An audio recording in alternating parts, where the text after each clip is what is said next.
ครับสวัสดีครับพี่น้องทุกท่านทุกคนตอนบ๊ายพี่น้องนะมื้อนี้เฮามาเสียหญ้าพี่น้องเฮามาเสียหญ้าผักดีกว่าพี่น้องเอ้ยเฮามาเสียหญ้าผักดีกว่าเราจะปลูกผักกินพี่น้องเนาะนี่ครับ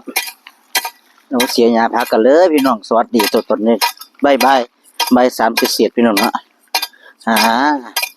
วันว่างเฮาหยุดเสาร์อาทิตย์เราก็มาขุดนานผักกันเตรียมปลูกผักกันเนาะพี่น้องอยู่นี่น่าจะกับปลูกผักหลายอย่างพี่น้องพอได้อยู่ได้กินพี่น้องพอบ่ได้ซื้อเขาครับนะส่งกำลังใจให้พี่น้องเด้อท่านใดที่เขามารับชมนะจ๊ะท่านใดที่เขามารับชมรับฟังนะจ๊ะก็เขามากดไลค์กดแชร์กันได้พี่น้องเป็นกิจวัตรประจำวันของเราคันบ่เสียตอนเช้าเฮาก็เสียตอนแลงพี่น้องเนาะเฮาเสียหญ้าดีกว่าเฮาฉีดยาพี่น้องนี่ครับเสียหญ้าไว้พออยู่นี่เฮาปลูกผักกันเนาะปลูกผักกินพี่น้องเนาะเฮาจังบ่ได้ซื้อเขาพี่น้อง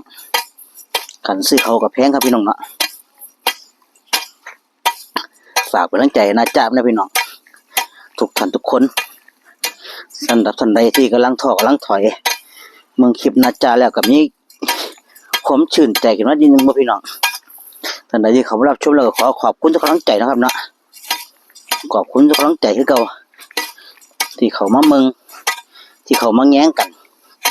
เขามาส่งกำลังใจเขามากดไลค์กดแชร์กดคอมเมนต์ทุกกำลังใจคือสิ่งที่สำคัญครับเนาะเพราะว่าพี่มาก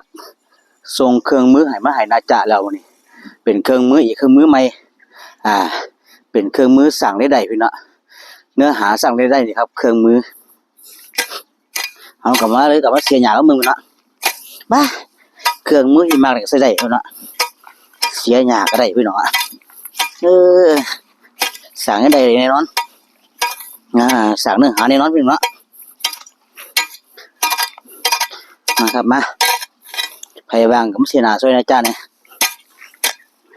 มาพี่น้องเด้อเขามาเสียหญ้าช่วยนะจ้านี่ผู้ใดว่างนี่